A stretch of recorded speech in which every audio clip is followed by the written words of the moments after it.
This is Jack White with the Capital District Growth Team and another Monday morning message.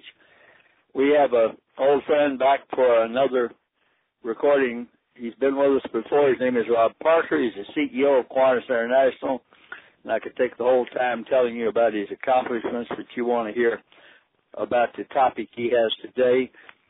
Rob, are you there? I am, Jack. Good morning to the Capital District. Oh, thanks. We are this session and this whole series, of course, is dealing with membership and growth issues. But my feeling, and I think a lot of people, is that we're not going to grow until we have stronger clubs. And there are a number of ways to do them stronger, make them stronger, and to help move from one generation or 1 year, if you will, to another. And I understand you'd like to give us some thoughts on that. Well, I would, Jack. I tell you, the success of a club really is dependent on the quality of its leadership, and we see that over and over again. Good clubs have good leaders. We also find that the clubs that are the strongest year over year are those that do a good handoff, that transfer the power and influence and the information really well from one leader to the next. I do remember as a young leader being told that how the organization does after I leave the organization is just as important as it does while I'm there. So those that are celebrating the fact that people are missing them and that balls are getting dropped because they're not there, those aren't leaders. So the leaders are the ones who prepare the next leaders in a way that there are no drop balls and that things happen as they should without any gap. Doing that, if you were in the process now winding up your year as a club leader? Yeah, I tell you, one of the things I would do is I would connect with my successor, make sure that I am the one that reaches out and schedules a breakfast or a lunch, and really looks them in the eye and say, I'm here for you. I want to make sure that you are successful.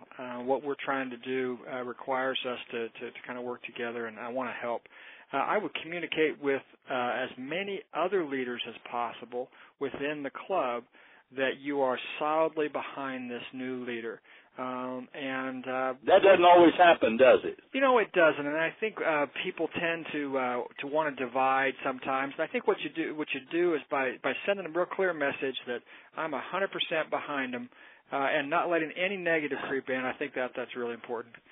I think a couple other things I would do is I would make a commitment, a personal commitment, not to interfere with the work of that new leader, and to never engage when people are trying to make negative comments, because people will call you up and say, what do you think about what Jack is doing with our membership drive or whatever it is. Part of that is being prepared to redirect people, because people will come to you with problems or issues, and they're not yours to solve once you are out of that position of leadership. So redirecting them back to the new leader is probably really important.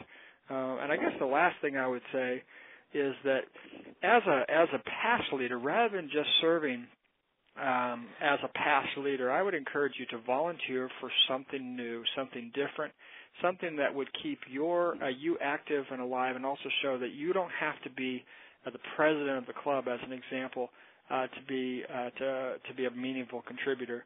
That you take on something new and different for the club.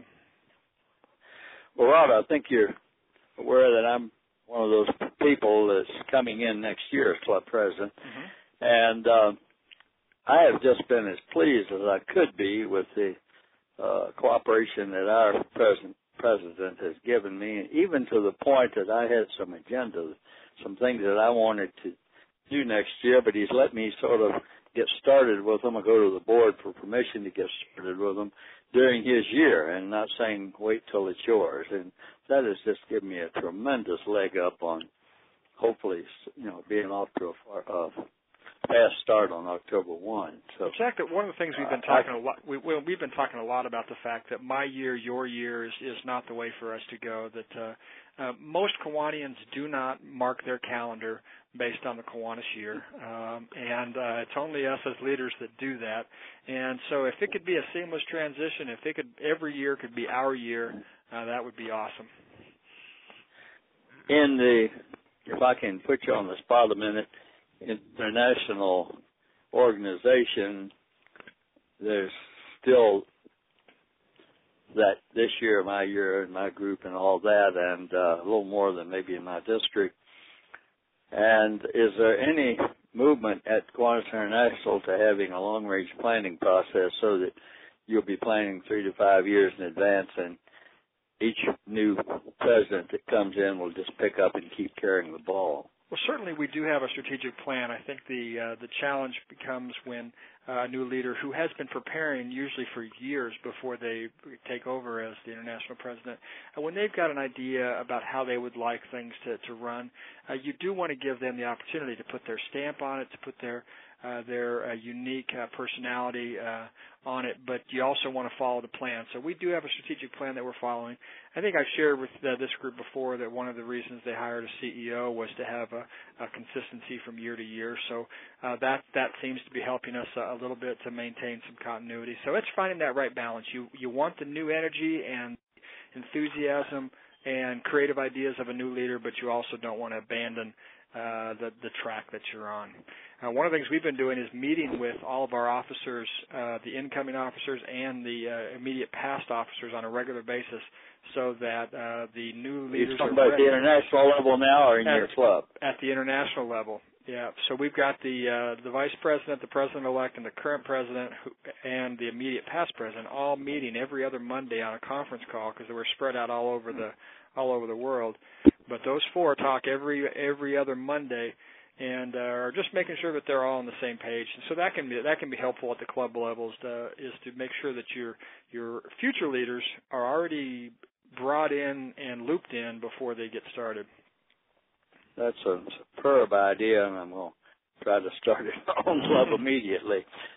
Last question. I was in Nashville, and I thought, a phenomenal time, and your stage presentations were awesome.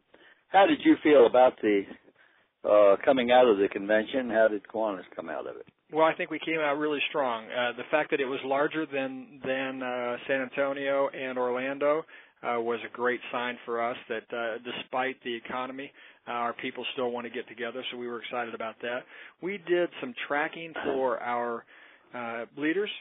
We really focused on next year's leaders, although we were very pleased to have current leadership there. We really were interested in kind of a future focus, and so our president-elect's got a lot of attention, our lieutenant governor-elect's got a lot of attention. So I think that will bode well for us in the future, and we couldn't be more excited about where we're headed. That's a good place to stop, Rob Parker. We appreciate the help you've given us in the past and the wonderful words of advice in this Monday morning message, and we'll stay in touch. Thanks, Jack. Thank you. And for the Capital District Growth Team, it's another Monday morning message. Jack White, thank you for listening.